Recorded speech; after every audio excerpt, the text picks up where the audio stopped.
Ja, vi skal jo videre i teksten, og nu handler det om mæcen. Og mæcen handler om en glad giver i forhold til kunsten, også videnskaben. Men nu er det kunst, vi taler om. Hvis jeg skal pege på en, som i den grad har brændt igennem, så er det Åge Damgaard i Herning, som virkelig har sat et enormt aftryk, fingeraftryk på kunst i Danmark. Hans slogan var, kunsten skal ud til folket. Og det arbejdede han for 100%. Han havde firma og alt muligt andet, men kunsten var hans foretrukne tema. Og vi er så heldige, at vi har hans datter, Bitten Damgaard, på besøg her, som har følt det som, jeg vil ikke sige en pligt, men en værdighed at præsentere sin fars aftryk inden for dansk kunst igennem både det visuelle og det, du vil fortælle os. Så det glæder vi os utrolig meget til. Jeg vil så også lige nævne, at jeg mødte jo din mor. Hvad er hun nu? 97. 97. Jeg har altså i år til atelier på Læsø, og for 4 år siden blev hun budt velkommen og rejste op og holdt en tale. Så det bragede løs med klapsalver. Det var helt enormt. Så helt tænkt mange gange. Nu skal vi jo have dig på scenen, men der er også en anden, jeg lige vil nævne, som jeg ser blandt os, som jeg synes også har sat et enormt indtryk omkring kunst. Og det er Ole Andersen fra Hellerup Park Hotel. Og du sidder her, Ole. Tusind tak for alle de stunder, du har givet os. Tak for det. Og det kræver en klapsalve. Du har kun én ting at sige. Ordet er dit. Værsgo.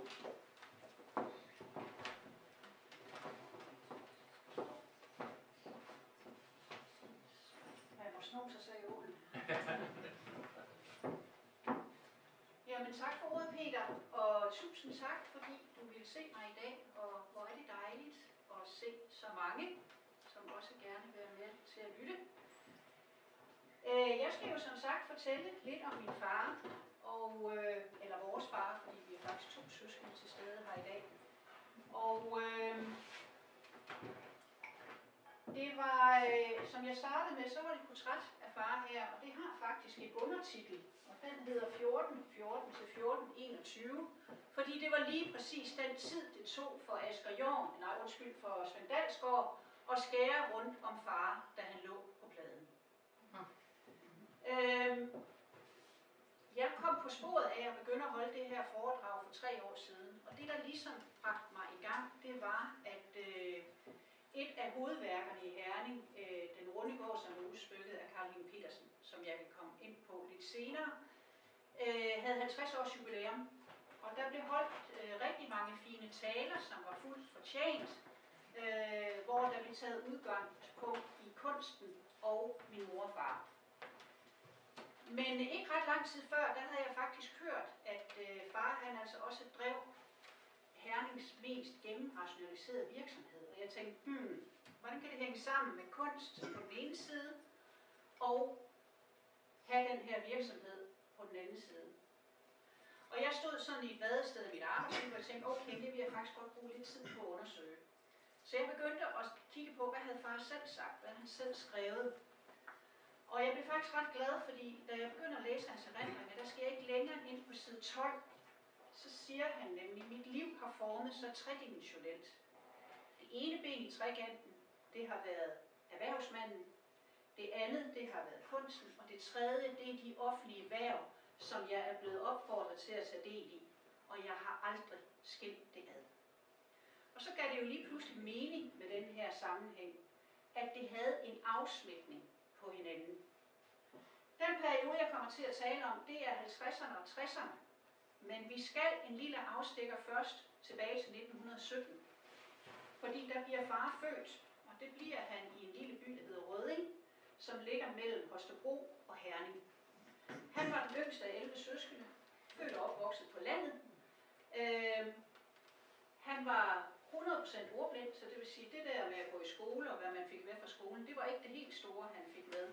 Men til gengæld, så fik han handel med. Hans far, han var handelsmand, og handel prægede simpelthen familien på alle mulige måder. Og for ligesom at illustrere det, så kan I få 2 fortællinger nu, fordi det er sådan, at broren, der var lige en tand ældre end min far, det var Mads E. Damgaard, som startede Egetæpper i sin tid.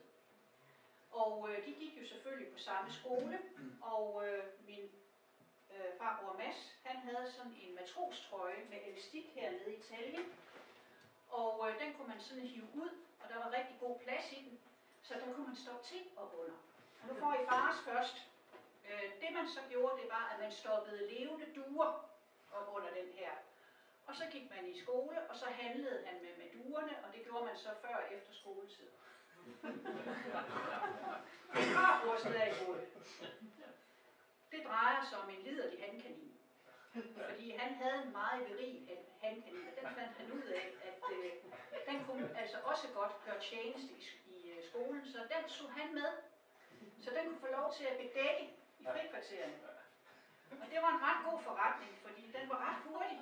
Og når den så ligesom var færdig, så vendte den det hvide ud af øjnene, og så besvimede den. Og så 20 sekunder efter, så var den klar igen. En lille krølle på den historie om barndommen, det er, at vores far blev født på Mellegård, som lå i midten. Og så var der, på den ene side var der Østergård, og på den anden side lå Lysgård. Og de 3 gårde, de producerede over 30 børn. Og de gik faktisk mere eller mindre ind i byerhverv alle sammen. Tager man Østergård, ud af den, der sprang JBS-undertøj og Boswell-skjorten. Tager vi Mellegård, så har vi egetæpper, vi har Angeli-skjorter, som jeg kommer til at tale om, Hereford Beef Stew, og tager vi Lysgård og Mellegård og forskyder det en generation fremad, og tager 2 fætre og bringer dem sammen, så har man en Rakes-benzin. Så der er ingen tvivl om, at det ben, som er i trekanten, der hedder handel, det er noget, der har fulgt far helt fra starten af.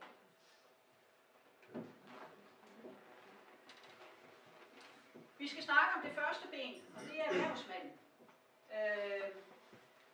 Og far han havde den holdning, at i gamle dage, der følte herremændene jo en forpligtelse i at sørge for at få deres godser og slotte udsmykket. Det vil sige, at man inviterede kunstnere til at komme og arbejde.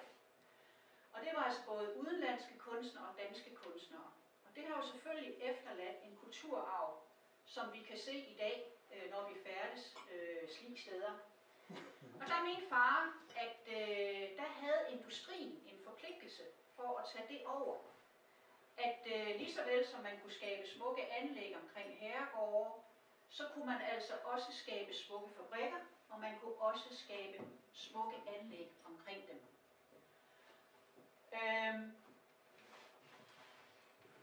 Det gjorde far så.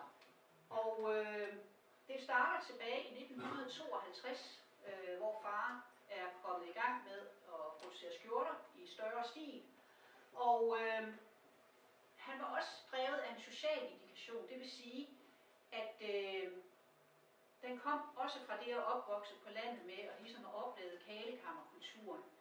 At den der uretfærdighed var noget, der betød noget for ham. Så det lå ham faktisk på sinde, at de ansatte skulle have en kantine, hvor de kunne spise deres frokost i et rum, som ikke havde med produktionen at gøre.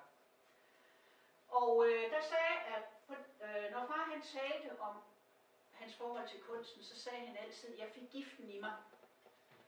Og han bestemte sig så for, at den her kantine skulle simpelthen være så anderledes på alle måder, så den skulle udsmykke sig en kunstner. Og der faldt valget på kunstneren Poul Gadegaard. Og han malede nogle fantastisk store malerier, som udgjorde den her kantine, og det skal ikke være nogen hemmelighed, det skabte rigtig meget debat. Så pressen kom fra nær færn, og blandt andet så er der et interview i Politikken, for ligesom at illustrere det der med handlen, var også vigtigt. hvor journalisten spørger far, Damgaard, er de idealist? Og så siger han, idealist må jeg være fri. Det er en frit svævende idiot i luften. Jeg lever kort og godt af at sende skjorter. Så det var altid det vigtigste. I 1957, der har Angel fået vokseværk igen, så det vil sige, der skal nye lokaler til. Og far han køber en fabrik i Herning. Og så siger han til Gadegaard, ved du hvad, den må du udsmykke, og du kan gøre lige, hvad du vil. Og så siger Gadegaard det berømte ord, ja, så skal jeg fandme lave Danmarks største socialrealistiske maleri. Og så gik han i gang. Så han startede med at male bygningen sort, og så tog han hver enkelt vindue og malede det i forskellige farver. Og på et tidspunkt, der bliver far passet op af en mand på gaden, og han siger, Damgaard, de der vinduer, dem kan du simpelthen ikke være bekendt. Dem skal du male over. Og far han havde sådan en tendens til, han stod sådan og lurede lidt, og så siger han så, har du nogensinde prøvet at bygge? Ja, det havde han da.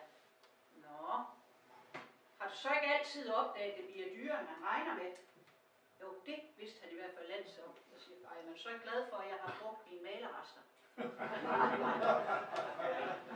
Men det, der er interessant i det her, det er, at et halvt år efter, der kommer den samme mand og siger til far, du må love mig aldrig at male de vinduer over igen, fordi jeg er faktisk gået hen og blevet glad for dem.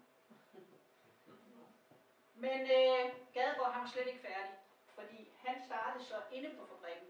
E-parketgulvene, dem fik han trods alt ikke lov til at røre. Men vægge, lofter, det hele, det blev malet. Da han ligesom var færdig med det, så startede han med at lave inventar, designe det selv. Så det vil sige, skrivebordene, de var de mærkeligste former, og svævende arkivskabe, og you name it. Og så malede han det. Så det var det her totalt kunstværk. Men det her kunst, det får jo mere og mere fat i far. Så han udvikler det, som jeg plejer at kalde Angel-modellen. Og det er, at han begynder at invitere kunstnere til at komme og arbejde på Angel. Dealen den er, jeg betaler kost, jeg betaler logi, jeg betaler du får en løn, materialer, lokaler, hvis du har behov for det, og teknisk bistand. Producerer du noget, så tilfælder det mig. Producerer du ikke noget, så er jeg knap så glad, men så er det sådan, det er. Og for øvrigt, så er du fuldstændig frie hænder til, hvad det er, du vil lave. Så blandt andet lavede Robert Jacobsen faktisk nogle af sine første store jernskulpturer. Det er faktisk sin første store jernskulptur, lavede han på Angel. Og der kom rigtig, rigtig mange kunstnere, både fra indland og udland. For det var vigtigt for far, at det skulle være internationalt. Og det var jo også det med herremændene, det var jo, at det bragte jo anden kultur ind. Og det var også vigtigt for far, at der skulle være den der smeltedile af forskellige nationaliteter. Men selvfølgelig var det jo finansieret. Så det vil sige, at den måde, det blev finansieret på, det var 6 øre per solgte skjorte. Jeg har så spurgt min mor, om det holdt med det, og det har hun sagt, det gjorde det nok ikke. Men det var i hvert fald det der med, at der skulle være økonomi i det.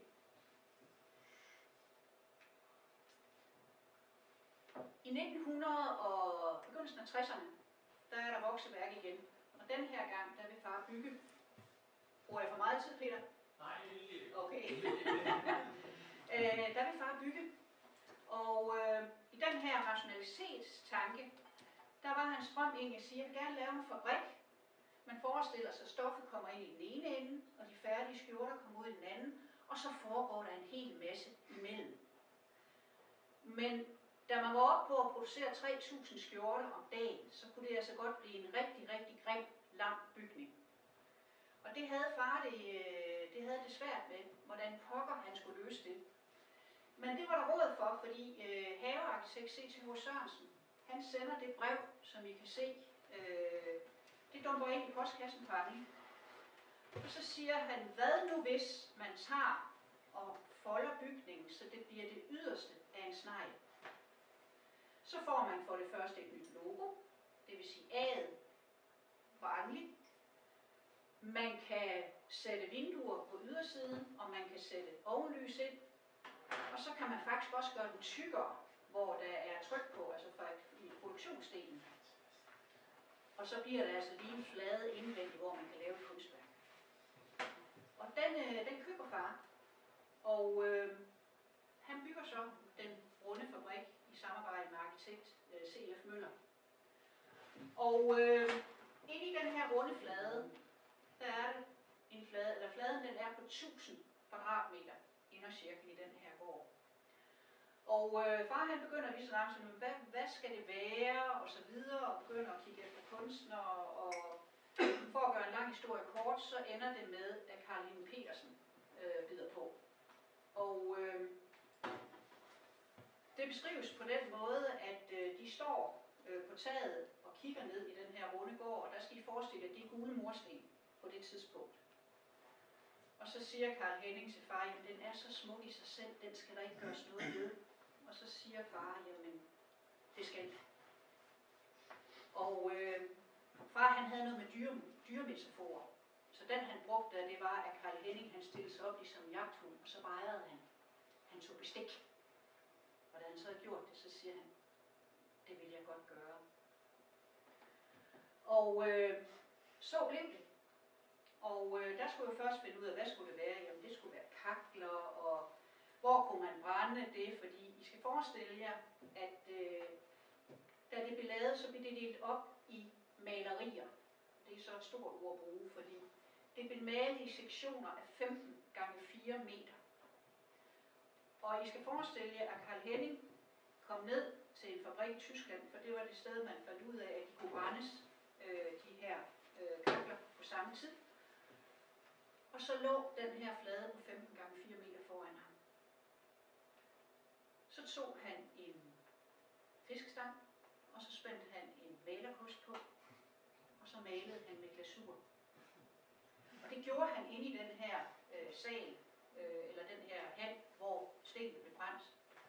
Og han siger selv, at glasuren i den runde gård, det er 30% kunstnersved og 70% glasur. Så blev brændt, tog hjem, tog ned og gjorde det samme igen, indtil det var lavet færdigt. Og hvordan er det lige, det er med glasur? Man kan jo ikke se farverne. Og han ser det faktisk først, da det er færdigt. Da det kommer op, der ser han det her værk på 1000 kvadratmeter. Jeg glemte lige at sige, fordi det er faktisk kunst med kunst på, fordi han malede det faktisk først hele værket på den gule væg. Så går man ind og kigger mellem kaklerne, så kan man faktisk se de sorte streger. Så det er kunst med kunst på. Da det var færdigt, far han har prøvet sådan at corner Carl Henning et par gange og sige, hvad skal du have for det her? Fordi det var en bestillingsopgave, så han var ikke på lønningslisten i den forstand. Hvad honorar skal du have for? Han kunne ikke få et svar. Og til sidst så får han alligevel klasket ham op ad væggen og siger, nu er det nu. Og så siger Carl Henning, det vil du aldrig nogensinde kunne betale, så det er en gave. Så kunstner kan altså også være i scenen. En anden filosofi, det var jo, som Peter han sagde, kunsten skulle for folket. Og når kunsten bliver stor nok, bliver det folkets eje. Og der kan jeg lige fortælle en historie om, hvor alvorligt far mente det. Fordi på et tidspunkt, der sender han faktisk en ansøgning om, at han mente, at noget af Nationalbanken skulle fjernes fra det monetære område til det ikke-monetære område. Fordi så skulle det op på Rådhuspladsen, og så skulle en kunstner lave en skulptur af det. Fordi så kunne folk gå og passe på det, og så kunne man spare alt det der samtidig med, at det fik en nytteværdi.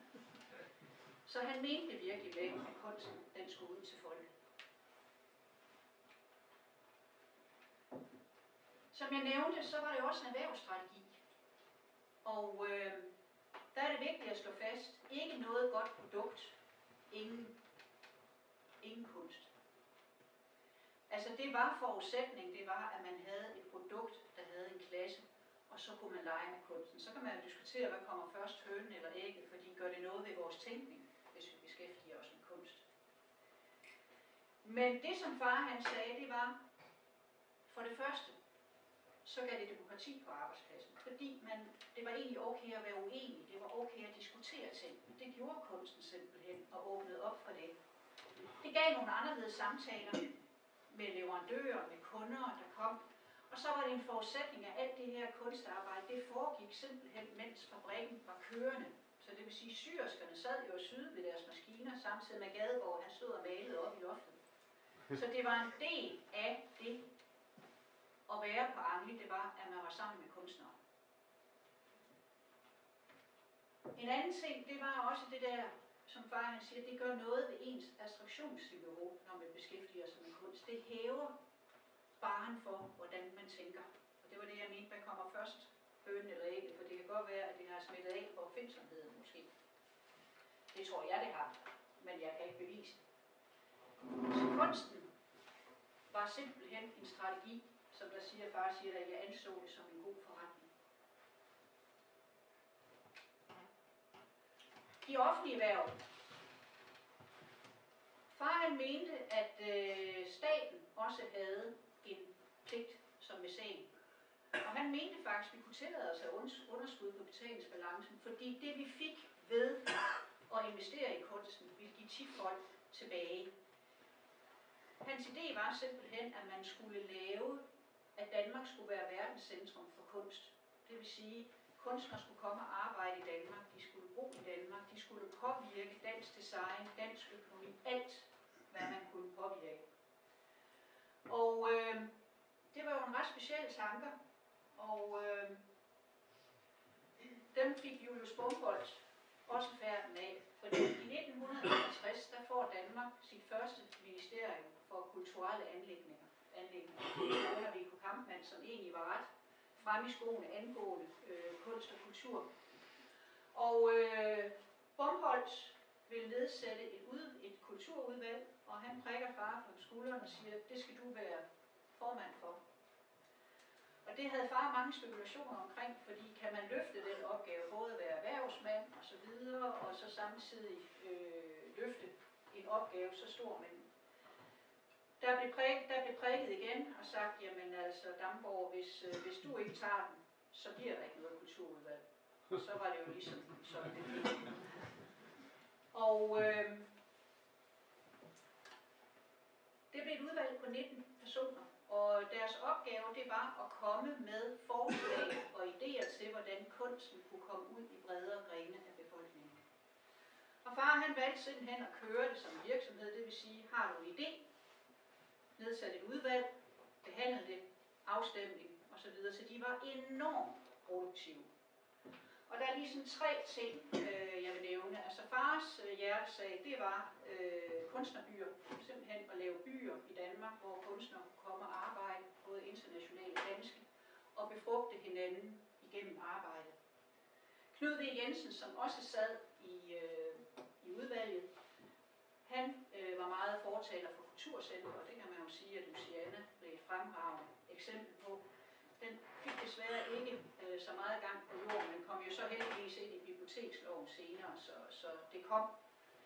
Men et tredje medlem, det var K.E. Løgstrup, og han foreslog, at kunststøtten skulle også være legater. Det vil sige, at man som kunstner kunne søge arbejdslegater. Samtidig så skulle det bredes ud og omfatte flere kunstarter. Og det gik faktisk rigtig glat igennem det der forslag. Og det vil sige, det er jo faktisk de ben, som Statens Kunstfond står på i dag, det er faktisk grundlagt i det her udvalg.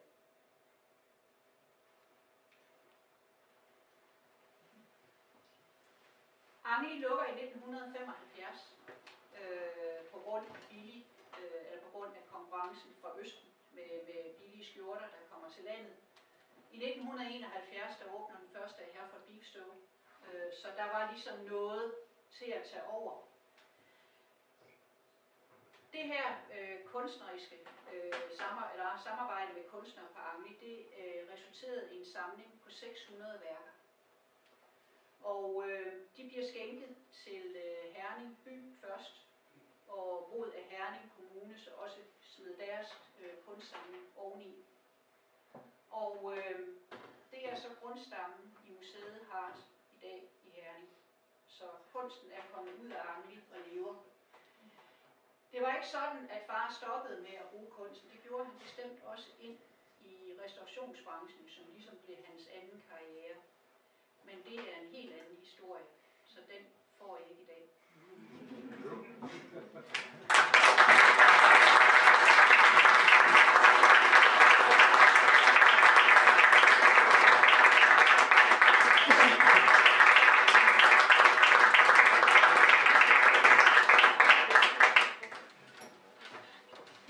Ja, Birgitte, en forrygende præsentation og dybt inspirerende. Der er lige en ting, du skal forklare mig. Jeg blev inviteret op til din mor sammen med 3 andre kunstnere, efter hun havde været i Jordens atelier og et skovenat deroppe i et par nætter. Og der bemærker jeg, at der ligger en Lenin-figur på langs. Den er ikke på højkant, den ligger på langs. Kan du forklare det? Jamen, det var tilbage i 1989, der sidder far i sofaen sammen med 2 af vores ældste brødre og ser på, at de her skulpturer eller statuer af Lenin, de bliver væltet. Og så siger han, drenge, sådan en vil jeg have. Og hverken hvad er bedre, jamen så kom man jo afsted, og det kom man. Og i anden forsøg fik man så en Lenin hjem. Og han lå så nede ved halmfyret og havde det vældig godt dernede. Men et eller andet skulle der jo ske med ham. Og først så blev han tilbudt til Herning by. De slog 7 kors for sig. Så blev han tilbudt til Tivoli. De slog 14 kors for sig. Og til sidst så allierede man sig med Svend Dalsgaard, og så siger han, hvad gør vi ved ham? Og så siger Svend Dalsgaard, jamen han skal ligge ned. Og som Svend han sagde, jamen altså, det bliver jo fantastisk at ændre et monument til at blive kunst. Så kører man forbi ude hos min mor ude i Lund ved Herning, så ligger Lenin der. Jeg vil sige, at han kom faktisk ud at rejse, fordi han har været på Skanderborg Festival. På et tidspunkt så fandt Skanderborg Festivalen ud af, at det var en god idé at have sådan et kulturområde. Og da det åbnede, så lagde man Lenin som sådan en portal, man kunne gå under og så gå ind i området. Og det var samtidig med far, vi var blevet 100, så der var sådan en sød lille hilsen. Tillykke, du gamle, blev 100. Så fik vi den forklaring. Det var rimelig interessant. Tusind tak for dit indslag. Det var berigende på mange områder. Tak. Nu skal vi ind på et andet område, billedkunst. Det var lidt af det, vi var inde på, men nu trykker vi yderligere igennem. Og det er jo Martin Bigum, vi har inviteret nu.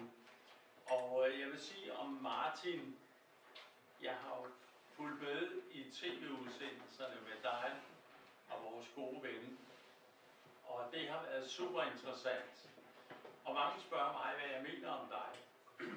Der skal man altså være meget forsigtig. Men der er en ting, der fascinerer mig. Det er din naturlighed. Du er dig selv. Du er dig selv på scenen. Du er dig selv i tv. Og så agerer du sådan helt frit omkring dig selv. Enten står der i malerdress fuldstændig plettet med maling og slips eller butterfly ligesom nu. Altså det er jo en kombination, jeg synes, der er super interessant. Du er en spændende person, udover at du kan male, det må man nok sige. For hvis man læser dit CV, så er der jo kommet et hav af priser. Det må være på flere sider. Og den sidste pris, det kan jeg forstå, er Ole Hastrup Kulturlegat her for nylig. Ole Haslund. Haslund? Ja. Det har du så også fået. Så det vælter ind med priser. Men jeg håber, du svarer folk det der. Hvad siger du? Jeg håber, du svarer folk alt det der, når det er, de spørger, hvad synes du egentlig om ham, Bigum? Jeg skal nok give det. Altså, jeg har det sådan, når jeg er betaget, så er jeg virkelig betaget. Men det er både at du virkelig kan male på din egen måde, men også du har din helt egen personlighed. Og så bemærker jeg, at du for alt i verden har humoren. Og den beriger os alle sammen. Og humor er altså forskel på stort og småt. Men det kan du. Så vi glæder os til at lytte til dig her. Værsgo. Tak for det.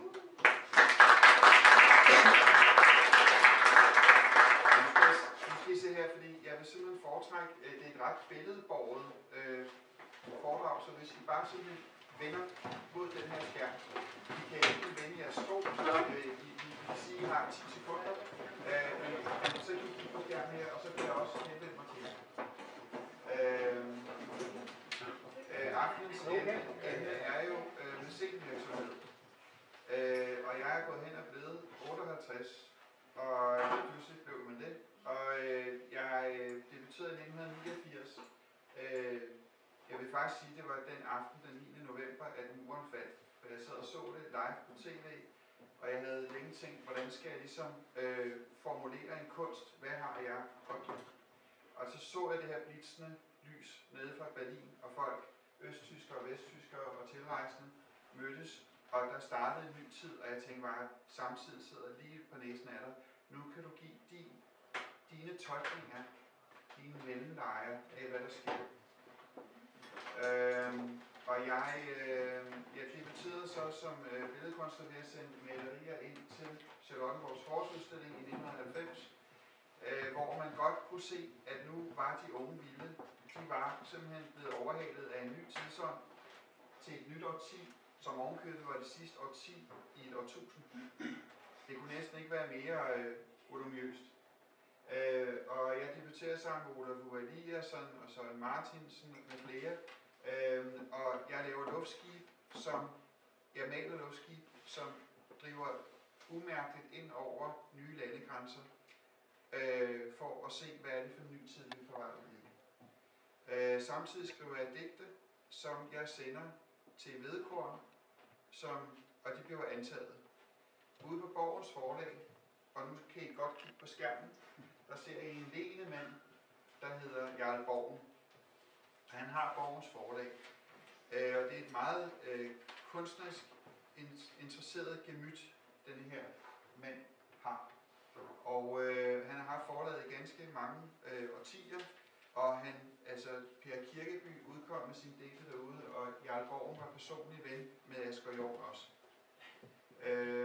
Jarl Borgen ser mine digte, læser dem, og vi falder fint i hak med hinanden. Han er en meget kæmpet person. Han ser så sød og venlig ud her, hvor han sidder på en baggrund af hans kæmpe kunstsamling, men han kunne være utrolig barsk. Han ville gerne vide, om man var en ny. Kan du skrabe tavlen rent, sagde han engang. Ja, sagde jeg, og kom ikke videre ind på det, fordi jeg var også lige derude som lyriker. Men altså, jeg debuterer simpelthen både som lyriker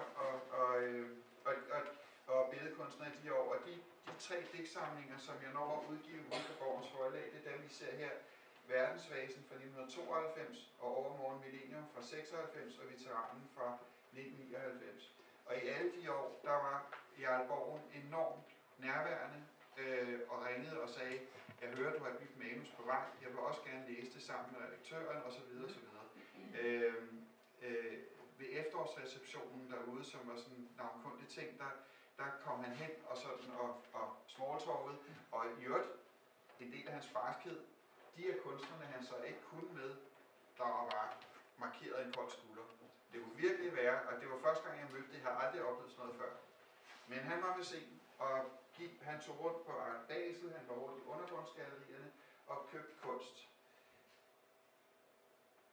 Sidenhen gik det jo roligt galt for Borgens forlag, da han de sidste del år, hvor han sad på alderdomshjem, måtte han se, at hele hans livsværk sank i grus.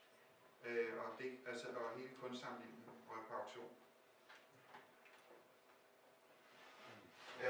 I 1995, det er altså 5 år efter min debut, der er jeg ude på Art Copenhagen, ude i Forum, som var det dengang.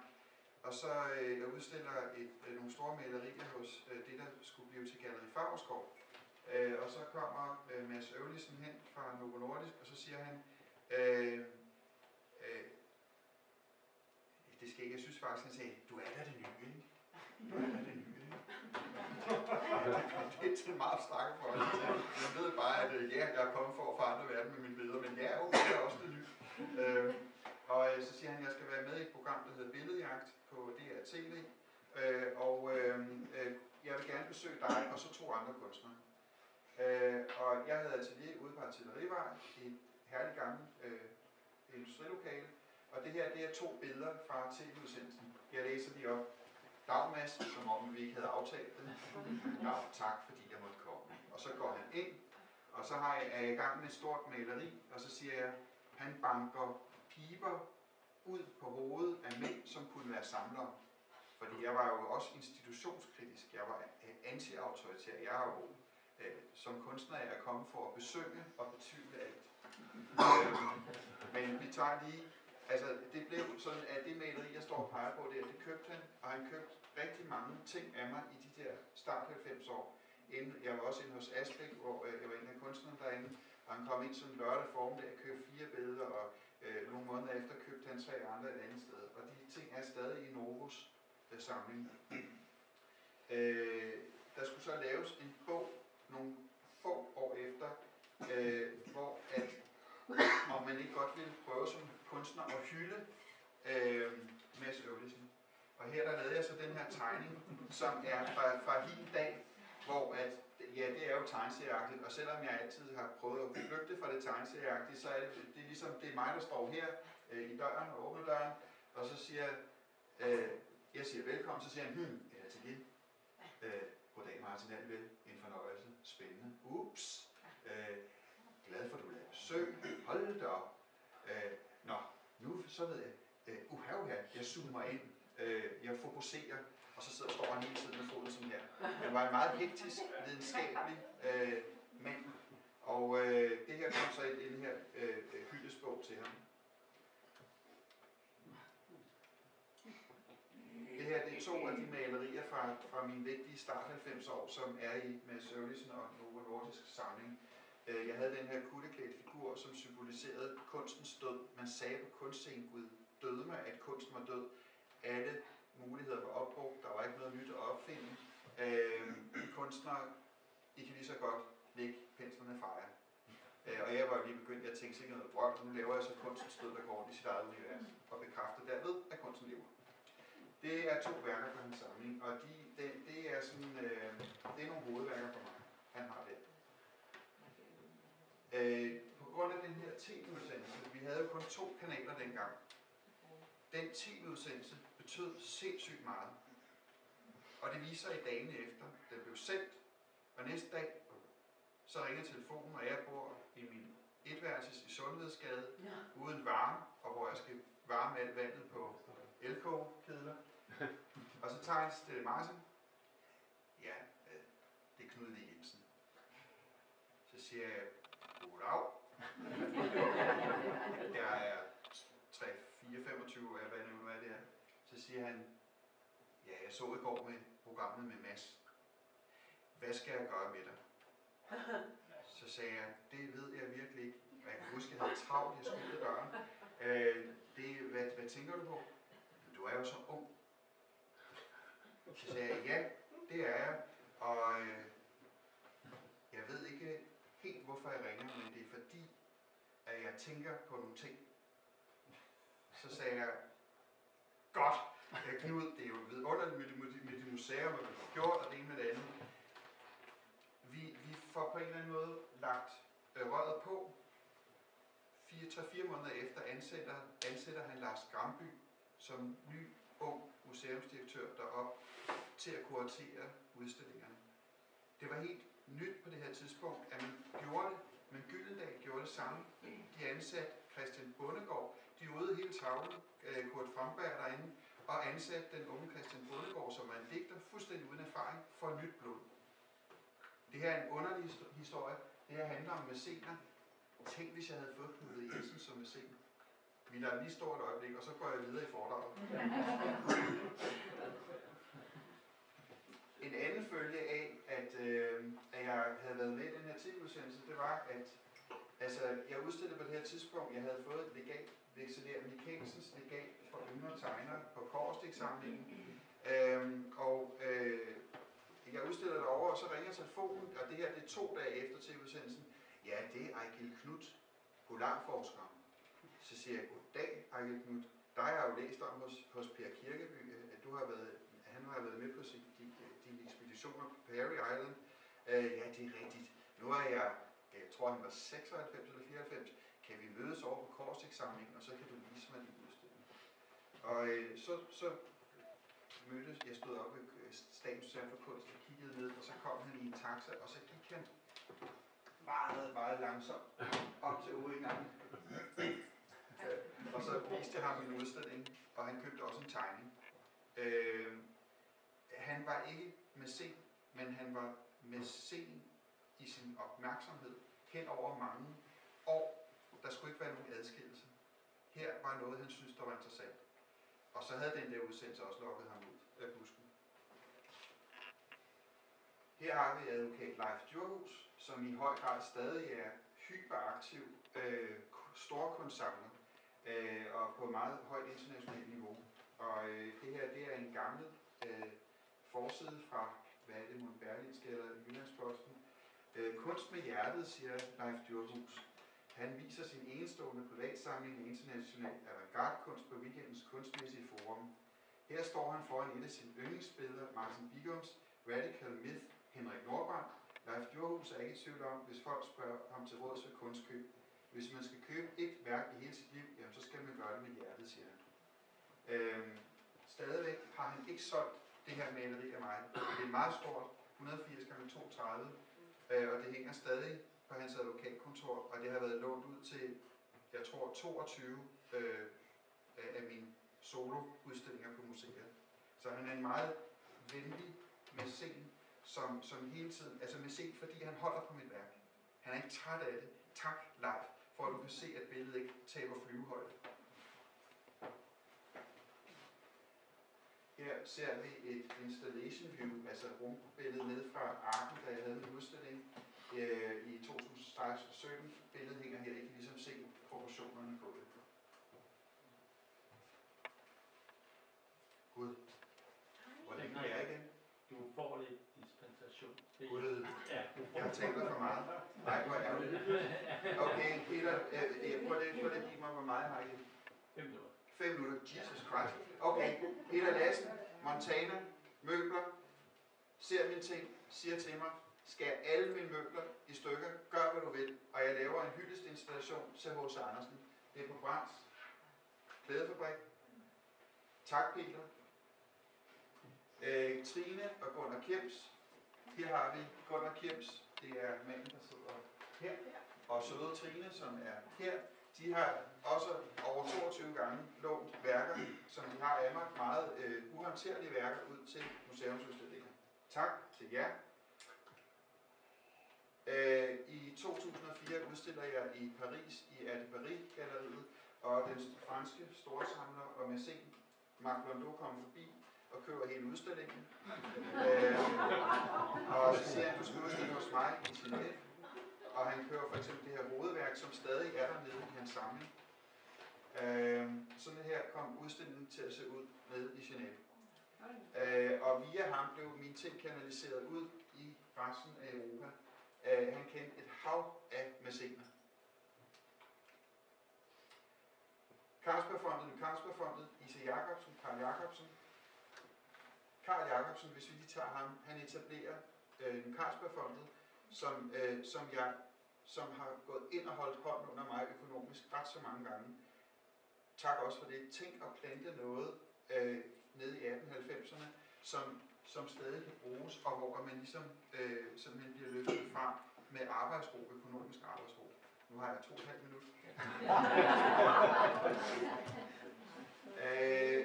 Jeg har lige udstillet med Willumsen på Willumsens Museum og på Randers Kunstmuseum. Og det skete så meget, vi havde til fælles. Fordi vi har så lidt tid, så vil jeg gøre det her ganske hurtigt. Man tror, at han havde alt sit på det tørre. Nu havde han ej. Jeg citerer lige, hvad han skriver til sin ven Johan Rode, som havde mange kanaler ud til mæcener. Han skriver, det var nu det, jeg ville spørge dem om. Kunne det så ikke tænkes, at nogle pengemænd stod sig sammen og købte bjergbestigelsen? Det er jo hans klassiker, vi ser her. Og forærede det bort til en eller anden samling i København eller i provinsen. Mine billeder har slet ingen værdi, mand og mand imellem. Tænk sig engang, det er blevet dansk total kunsthistorie, ikke? Og det er altså en mand omkring 40 år, der ligger på sin grænneknæ her og beder om det, ikke? Okay, jeg tager lige det sidste. Det er jo så fra vores udstilling her. Jo, jeg slutter af med en masin, som gør noget, som enhver kunstner bare vil synes var det sejeste. Og jeg vil godt plante et kig her. Victor Pedersen, nede fra Ribe, køber ind af Willumsen. Han er så stor fan. Han er ikke blevet set for ham, han er så stor fan, han synes det er fantastisk. Han har 2 kvinder, der sidder og finder Willumsen ting på auktioner hele tiden. Og så laver han et museum til ham. Nå ja, jeg siger det bare.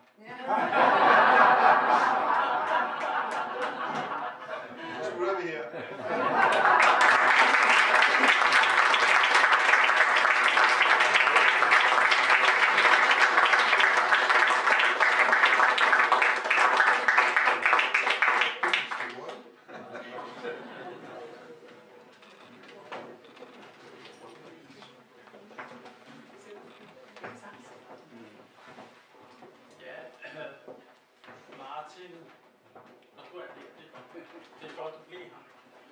Martin forrygende godt, og du lever fuldstændig op til vores forventninger. Det, der er meget interessant, vi har jo lige snakket i telefonen, nu ved jeg ikke, om lige overruler dig lidt, men du sagde til mig, at det at tale om kunst, det er ikke alle kunstnere, der synes, man skal det. Er det fuldstændig? Ja. Det er jo ikke dit problem at tale om kunst. Tværtimod, altså du er jo simpelthen nærmest født til at tale om kunst. Hvad er det, at nogen ligesom er tilbage for at tale om kunst, og nogen kan? Altså, det der jo er kernen i det her, det er, at jeg har selv erfaret det. Ja. Jeg har erfaret, hvad det vil sige, at nogle mennesker, som laver noget helt andet, men som virkelig forstår, at der er en kunst, som man kan støtte, at det har lange ringe, at det har store ringevand. Så jeg taler altid ud fra egen erfaring. Så kan man sige, hvordan kan du gøre, når du sidder og ser på et maleri kunstvis, som du ikke har nogen erfaring med? Men der ved jeg, at når jeg så det i et Lademands leksikon, da jeg gik i 8. klasse derhjemme, så tænker jeg, hvad hedder han? Han hedder Giersen. Huske Giersen. Ja. Og så, ja. Så det kræver noget med en god hukommelse og en hukommelse omkring at genkende billeder og forstå billeder. Ja. Hvis vi nu her i klubben skulle samle et beløb, så vi kunne få et af dine meget små malerier. Det var noget, jeg kaster ud, så vi kan tale om beløbet lidt senere, men jeg fornemmer, at der er en stor interesse for at komme ind og blive en del af din samling og din malerikunst. Det skal du vide. Og du er eventyrligt stærk til at fortælle om det, du kan. Og det tror jeg, vi alle sammen beundrer. Både på tv og i aften. Det har været en enorm succes. Tusind tak. Tak for det. For det.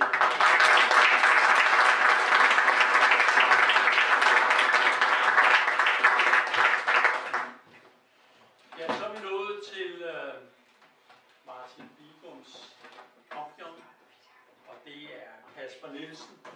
I har jo været i tv nogle gange, og jeg ved ikke, om skal vi have en lille teknisk pause, eller skal vi gå lige til biddet? Vi går lige til biddet, og så skal vi have min gode ven Kasper Nielsen heroppe. Velkommen til, Kasper.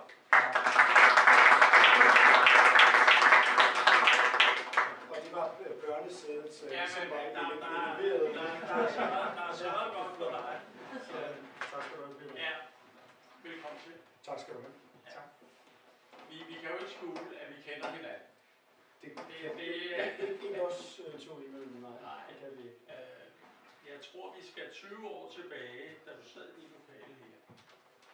Sammen med... Og lidt byggepenge også. Ja, fordi vi lavede lidt der. Og så havde vi Frederik Brun Rasmussen også. Det er også og det var sådan lidt oppe. Jeg havde noget med rekruttering, Frederik Brun Rasmussen dengang, at Kasper det. Og alle var enige om, det var et pligtskud, det vil jeg sige. Og det har du også levet op til siden. Nu er jeg meget nem ved at sætte ord på, hvad jeg er begejstret for.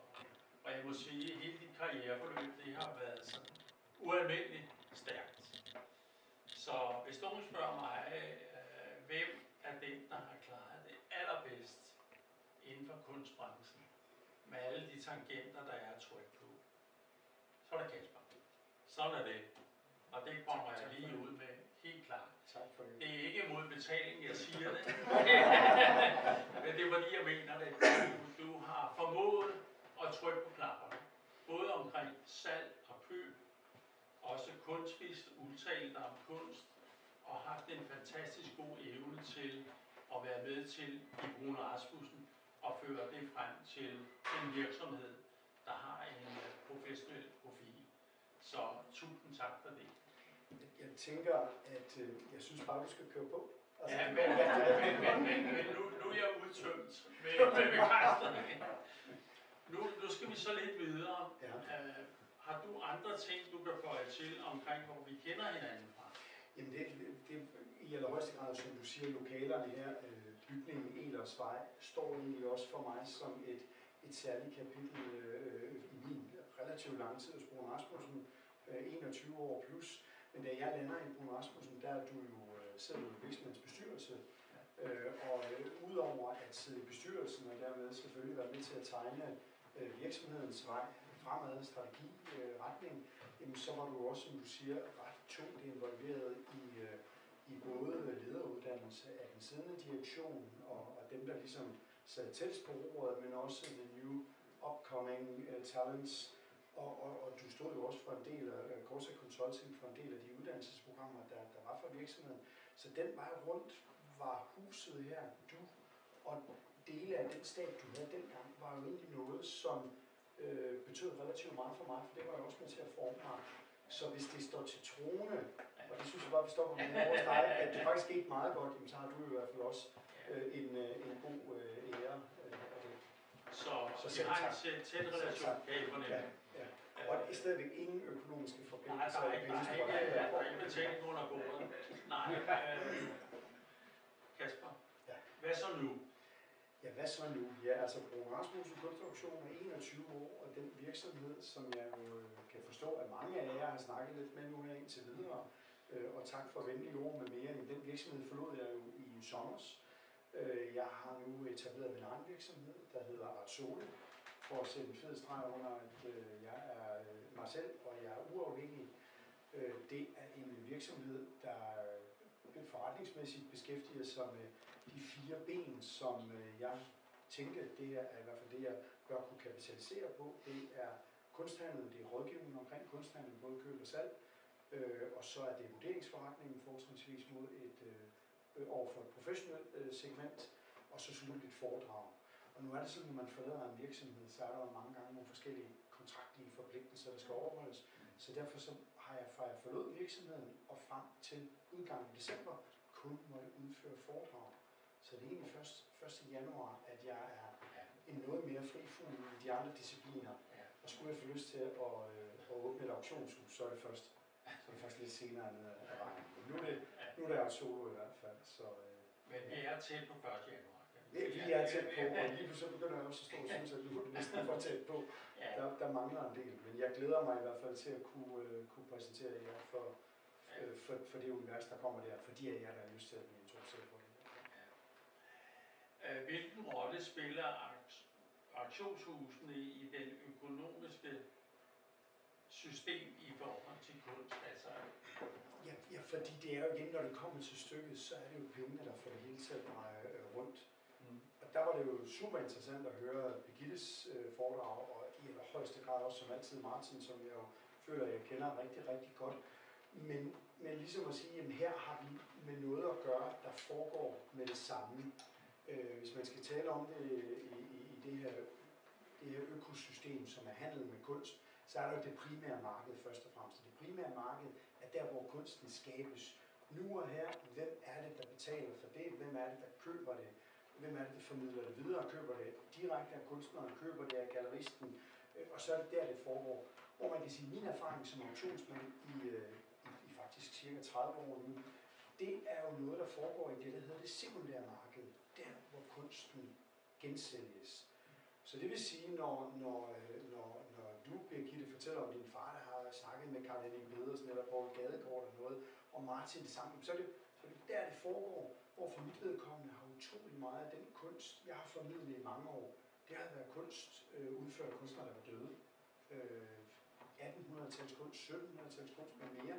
Men egentlig, for at komme dem ind til at besvare dit spørgsmål, jeg har jo siddet i den ende af branchen, der jo egentlig sikrede og sørgede for, at man hele tiden kunne omsætte den kunst, som folk nu ønskede at sælge. Og der også ligger nogle skønne clash i, både nogle gode ting, men også nogle lidt skræmmende ting, når man indimellem, hvis det er samtidskunsten, der fylder mere og mere på auktioner, jo snakker med de kunstnere, der ser deres værker blive genhandlet. Der kan jo godt være sådan lidt en følelse af at være op til eksamen der. Jeg tænker på, når man ser et jordmaleri, Bruun Rasmussen eller et andet sted, nogen byder ind på jordmalerier og Michael Ancher. Har de nået toppen? Altså det at gå ind og byde ind der og købe, hvor meget er der at tjene? Jo, men det er et godt spørgsmål, fordi... Ikke fordi jeg overvejer det, men jeg synes, du har interesse. Men du har jo med nogle af de kunstnernavne at gøre, der jo igennem næsten hele og også mere end hele århundreder har fået etableret en så væsentlig plads i kunsthistorien, at en eller anden form for ret høj grundværdi har de her kunstnere. Men det, der jo også er så interessant, når man snakker, synes jeg i hvert fald, når man taler om det her med handel af kunst, der er produceret gennem tiden, det er stadigvæk, er der inden for, og i større og større grad, inden for relativt korte tidsperioder, plads til skræmmende store fluktuationer. Så det vil sige, at for mig at kunne se, at et værk, der er handlet for kroner X, kan godt risikere året efter at gå for faktor 2 eller 3. Og så kan man sige, hvis man tager ud på den internationale scene og snakker om fra kunstmarkedet, Art Basel i Miami, med Mauricio Casalans banan, der bliver handlet for $1 million, bliver udbudt for $1 million og ender med at blive solgt for 44 millioner inden for en tidsperiode, der også er relativt afgrænset, så kan man godt se, der kan være plads til forbedringer, og men at vi også her selvfølgelig er inde i nogle andre faktorer, der spiller ind i markedsføring. Så der sker nogle ryg. Og krypto. Der sker vanvittigt mange ryg, både i den ene retning og selvfølgelig også i den anden retning. Din erfaring med scener i aktionsværk? Ja.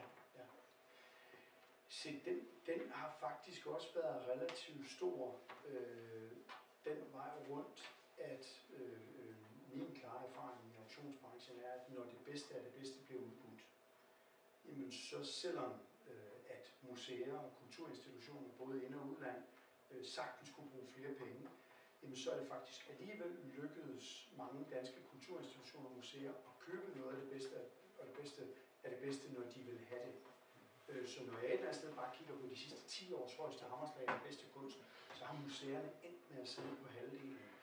Og det har de jo ikke, fordi museerne selv har en stærk økonomi, eller har en hulens masse besøgende, der kommer ind for at lægge penge i kassen. Det gør de jo, fordi der desværre ikke i så stor grad, som jeg ser det, at stærke erhvervsfolk, der direkte med navn går ind og støtter, som Birgitte fortæller om, for så vidt også Martin, men fordi der er nogle danske fonde, der bakker op omkring det.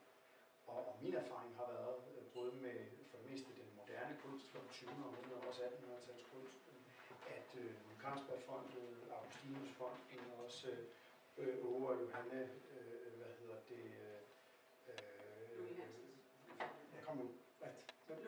Louis Hansen, der var det, sorry.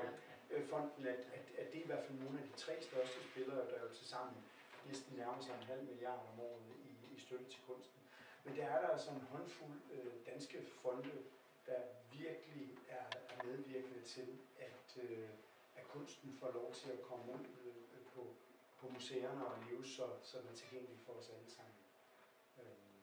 Noget, der har jo været et paradoks i for mig, som gammel auktionsmand og handler, det var jo i hvert fald som auktionsmand at kunne sige, på den ene side, så må kunsten rigtig gerne komme ud og leve, men på den anden side, så vidste man jo også som auktionsmand, at det øjeblik et stærkt værk endte hos et museum, så var muligheden for gensalg, den var yderst begrænset. Ja. Så kan man græde med det ene øje og spille med det andet. Investorer spiller også en stor rolle. Ja. Hvad er din erfaring her? Jamen, erfaringen er, at tingene har ændret sig relativt meget, især inden for de sidste relativt få år, fordi branchen, det sekundære marked, kunsthandlen og auktionerne, har haft rigtig mange professionelle handlere og også rigtig mange private samlere, hvor udgangspunktet for dem har været, udover at de gerne vil kapitalisere på det, at det har været kærligheden til kunsten. Det har været passion for kunsten, kærlighed til kunsten, og også en relativt stor oparbejdet viden omkring kunsten generelt, men også på de specifikke områder, de har købt ind til. Der har man altså i den globale kunstbranche godt kunne se, at der kommer flere og flere personer, virksomheder og fonde, som egentlig relativt upassioneret siger, at vi vil gerne udvide vores investeringsportefølje, vi vil gerne have nogle andre aktivklasser at placere relativt store penge i, og derfor begynder at melde sig ind købsmæssigt, uden at interessere sig så meget for kvaliteten, som de måske burde, når man kigger på, hvad der bliver brugt. Så der er ligesom, der er en ny tendens, som mere er bare ren pengeplacering.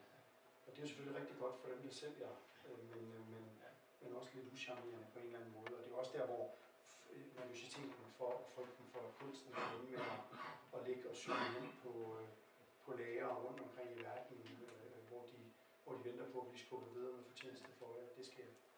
Men det synes jeg, det ser man mere og mere. Hvis der nu sidder i blandt det meget positive publikum her, og overvejer at investere i kunst, i kunstværker, så er du manden, der kan sætte spot på det. Tak fordi du siger det. Det er der jo en del at kalde en ja, og så tænker jeg, at du har jo nogle gæster her, som jo er godt og velbevandret i kunsten, så det er nok begrænset, hvad de skal have. Men er du sådan lidt inde på, hvad man sådan, hvis man er lidt mere uerfaren, hvad man skal være opmærksom på?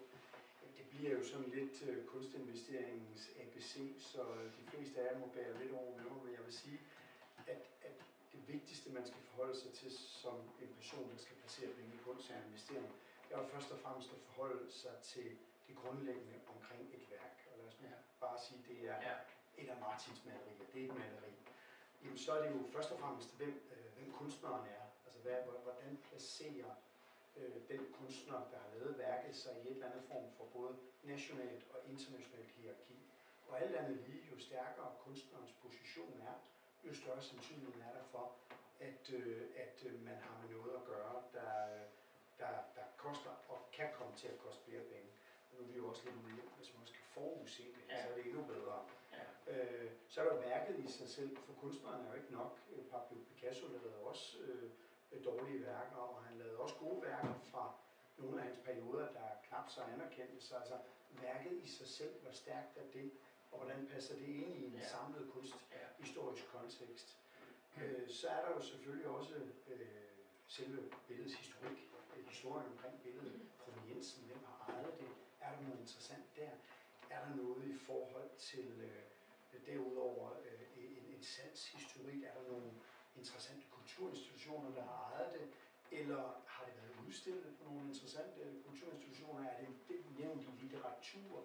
Og så videre, så videre. Så jo mere der kan puttes på af det, jo mere har et kunstværk også det med at kunne være mere værd. Og så til sidst i forhold til de grundlæggende kriterier, så skal man også være bevidst omkring, at det hele skal ses i en sådan overordnet økonomisk og kulturel kontekst nu og her. Hvordan ser økonomien ud? Hvis der er en svag økonomi, nationalt eller globalt, så uanset hvor mange kunsthandlere og auktionshus fortæller jer, så er der generelt en sammenhæng mellem, at når det går lidt sværere, så holder folk lidt mere på penge på dem, og jo bedre det går, jo gladere man er, jo løsere sidder pengene. Og det har altså stor indflydelse på, om tingene handles til høje priser eller lave priser. Så er der selvfølgelig også det her med, om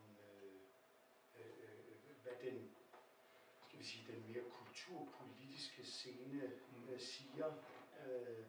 Jeg har solgt ting tidligere til høje priser, som i dag simpelthen hvor auktionshuset vælger at lade være med at sælge det, fordi det er politisk ukorrekt. Det skal man jo også kunne se lidt ind i. Så de faktorer er der.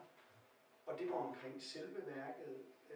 Så er der jo også det her med som investor. Sæt dig nu ind i tingene. Undersøg nu tingene. Nu snakker vi altså om, hvad du bør gøre, inden du begynder at bruge penge. Gå ud og besøg kulturinstitutioner. Gå ud og besøg de steder, hvor kunsten handles. Sæt dig ind i det.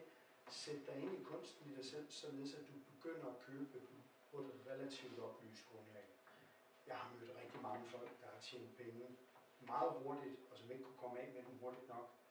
Og det første det bedste, de så, det skulle de også købe for efter et kvart eller et halvt år, og vil gensælge det, for nu har de set noget nyt, der var endnu bedre. Så pas nu på. Og så til allersidst, nu skal jeg nok stoppe. Til allersidst, jamen så er det jo klart, at så skal man jo også gøre op med sig selv, hvad afkast forventningerne er.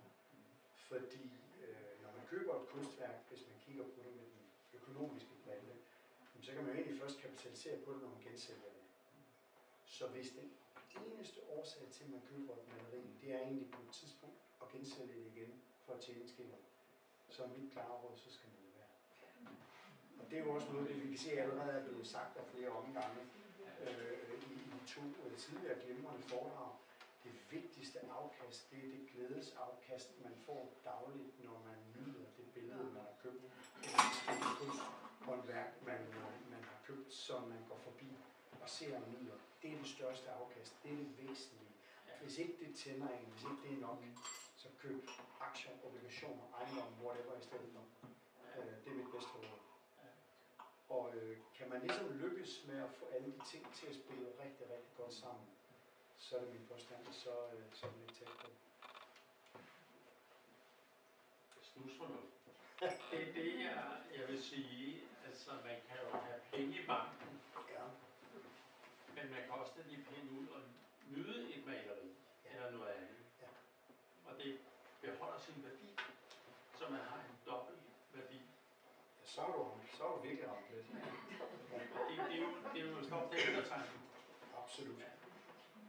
Kasper, Ja. det var super interessant, og du gav nogle venneråd, og jeg tror mange har noteret ned, både med at skrive lidt og tænke lidt over det. Tusind tak for din medvirken. Og Selv tak. jeg er ikke i tvivl om andet. Du stortrives med soloprojektet. Tak skal du have. Tillykke med det. Tak. Ja.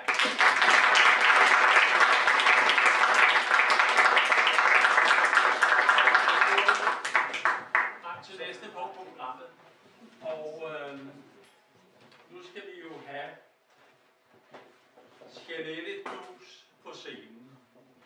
Og Jeanette har jeg jo før omtalt som en særlig person, som jeg hvert år har nyt at præsentere, fordi Jeanette har gjort det. Altså sidde i en stilling, en tryg stilling, men valgt at kaste sig ind i et projekt, hvor man ønsker at gøre noget for andre. Og det har du gjort med dundrende succes. Og det, der er sket interessant det sidste års tid, er, at projektet, du er en del af, er blevet løftet, så vi ligesom røget over en lidt anden liga. Er det rigtigt? Så derfor er scenen din. Værsgo.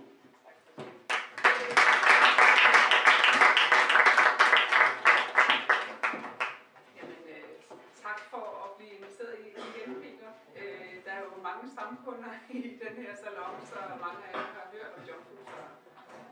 Hvis man skal drage en eller anden parallel til kunsten, som det her jo emmer af, så kan man sige, at et godgørende formål er jo meget, at der er nogen, der tror på en, og så er man ude hele tiden og skal hente nye midler, hele tiden gøre opmærksom på sig selv, fordi der er jo rigtig mange bud, og jeg tænker, det ligner også lidt som sikkert, som man som kunstner kæmper for. Altså, jeg vil meget hurtigt føre igennem fra, hvem det var, der egentlig startede det her projekt, og hvordan vi har havnet der, hvor vi er nu. Lars Seier gik en tur på Stenbroen med Gadejuristen for nogle år siden, og satte sig på kantstenen og talte med de hjemløse, og de fortalte, at de manglede mad. De fik ikke noget at spise, og det kunne han jo ikke have. Så han lavede et væddemål. Han sagde, jeg har alt for mange kilo. Jeg skal tabe 10 kilo, og hvis at jeg taber dem, så giver dem til et udgørende formål, og hvis jeg ikke taber dem, giver dem til Enhedslisten. så vil han starte det her projekt med at få lavet her mad og kaste pengene efter det. Og så lavede de jo restaurant Alkemist og havde travlt med det, og Rasmus Munch skulle lave maden, og det havde han heller ikke tid til, så der kom ikke noget mad til Hjemløse. Så kom der corona, og restauranten lukkede ned efter at have fået 2 Michelin-stjerner, og så var der jo lige pludselig 4 tomme køkkener, en masse kokke, som stod og ikke havde noget at lave, og ikke kunne komme ud af landet. Så begyndte han at lave mad til Hjemløse. Og det gjorde Rasmus så med de 250.000. Jeg tror, at Lars Seier havde både nået at tabe den og tage den på og tage den sådan nogle gange. Men i hvert fald så de her penge ind. Og det, at Lars Seier og Rasmus Munch var stifter af det her projekt, der hedder Junk Food, og som så lavede mad i coronaperioden og fortsatte projektet, hvor jeg så kom ind i det, det har været grundstenene til, at der er nogle andre, der også tror på det. Så den tillid og den troværdighed, du får ved, der er nogen, der ligesom lægger navn til, det er utrolig afgørende, fordi at konkurrencen er meget, meget stor om pengene derude. Og så når du har sådan nogle indgange, Lars Seier er gode venner med Bo Rygaard, som sidder i rigtig mange fonde, I kender ham måske også. Han har så været anledning til, at vi, når vi faktisk kun havde en måned penge tilbage, og kommer vi til at lukke det her projekt eller ej, så blev bestyrelsen kaldt ind, og vi fortalte om vores projekt, og så støttede de os. Og når så var en fond med, så tager de andre fonde også støtter, og så bliver det bakket op lige så langsomt. Så i dag er vi faktisk flyttet ud til et meget stort produktionskøkken. Vi har været inde på H17, som er stofindtagelsesrummet. Det er det absolut hårdeste miljø i Danmark. Der har vi produceret 330 måltider hver eneste dag i den periode, vi har været derinde i 4 år. Nu er vi flyttet ud til Betty Nansens Allé, hvor at vi faktisk, vi er lejer fra KAB og Frederiksberg Forening og Boligforening. Martin var med i hele projektet og tegningerne, fordi at en stor del af bagvæggen på det køkken, vi havde, det skulle du dekorere. Så kom der bare, så kom der krig i Ukraine, der kom forsyningsvanskelighed og inflation, og projektet blev så dyrt, så kunsten desværre blev sparet væk. Men vi har fået 300 kvadratmeter et køkken, der ligner et Michelin-køkken, som lige så godt kunne være det herude på Alkemist. Synes vi er meget respektfuldt, at vi står og laver mad til hjemløse, og fra at vi har lavet de her 330, så eskalerer vi nu op til 600 og kommer til at levere til resten af Danmark. Og så tager vi også unge udsatte ind, fordi der er 6.000 hjemløse i Danmark. En fjerdedel er 18-30 år, og dem tror vi faktisk på, at dem kan vi godt ændre deres livsplan for. Så det er det andet af vores ben, og det tredje ben, det er madspild. Tager overskudsvarer ind, sådan så vi sparer nogle penge, og vi også bekæmper madspild. 40% af de varer, vi bruger i dag, det kommer fra overskudsvarer. Så kort fortalt, status på Junk Food.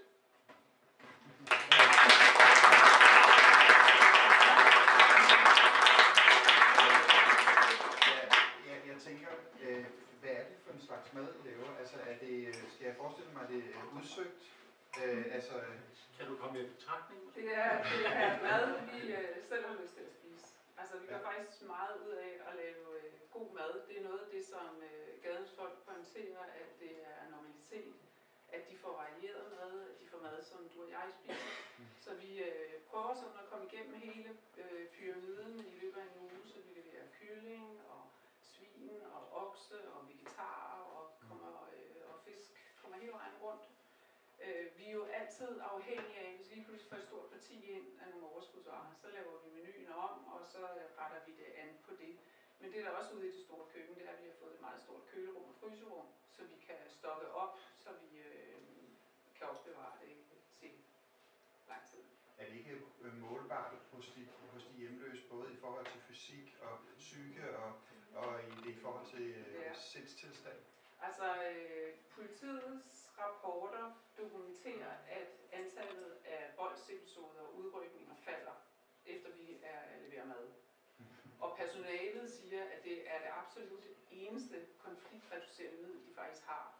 Så hvis der opstår en konflikt, hvad der jo gør hele tiden, det er en vanvittig kaotisk hverdag, mange af dem er jo hårdt misbrugende, så kan de sige, kom lige ind og få noget at spise. Og det er faktisk det eneste redskab, de har at gøre med for at mindske en konflikt.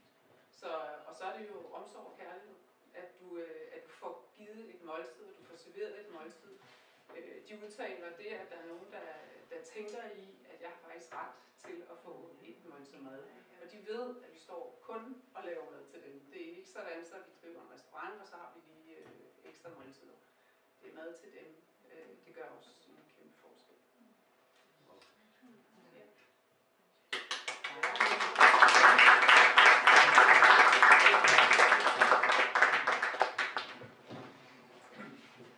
Ja, det er jo rigtigt, at Jeanette har været på repertoiret her, jeg tror 4 år i træk.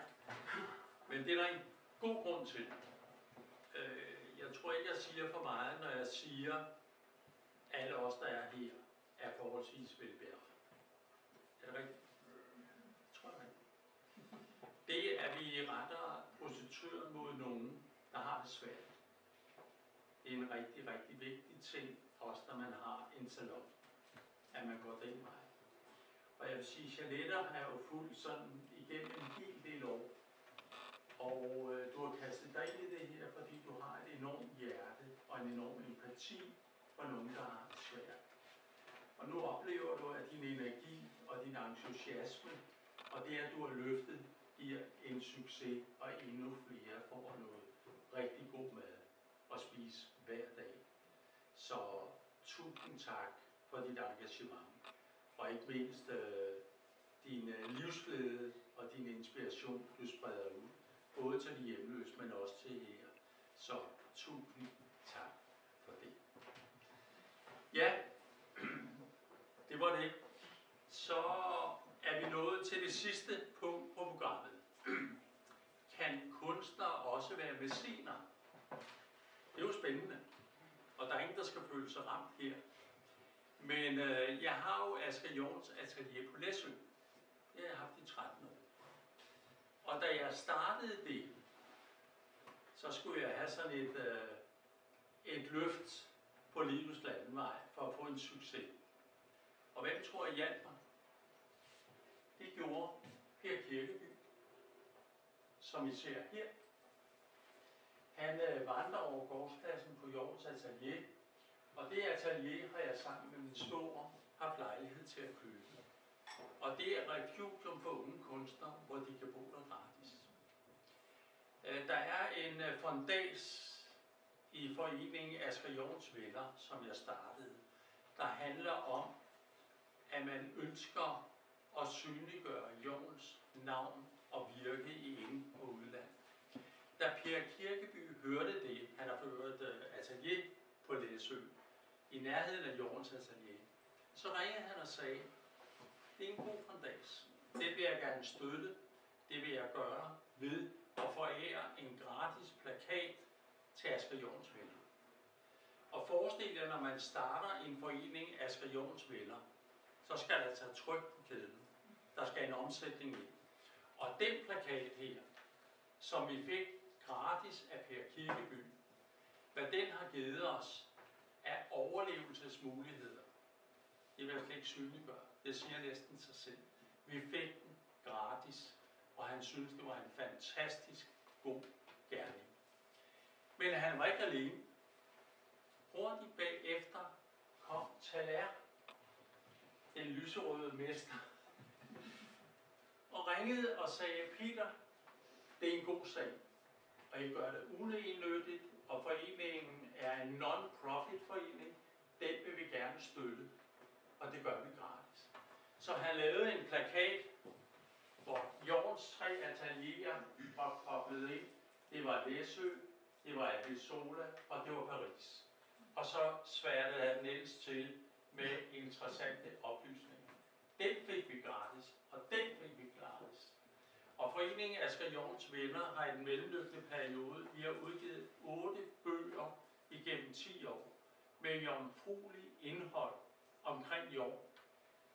Og det har gjort, at foreningen er en dundrende succes, fordi vi fik en støtte af 2 uegennyttigt ville give et nap med på livets landevej. Så de var mæscener på en anden måde, end det vi måske har talt om i dag.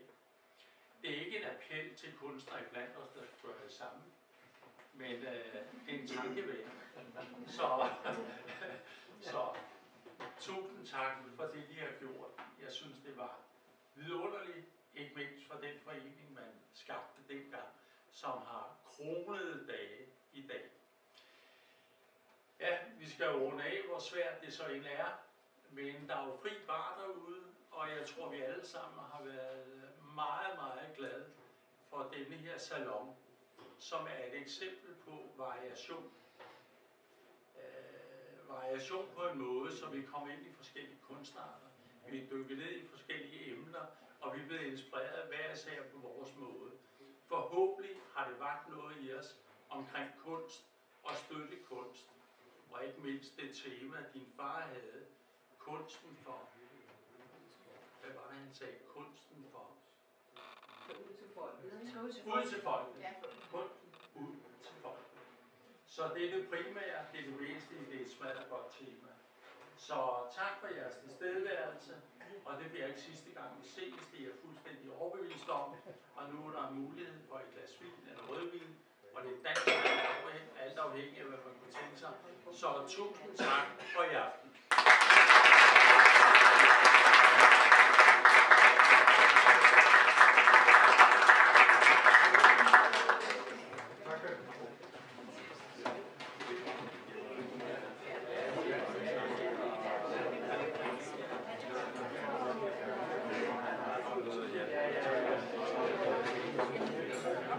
Gracias.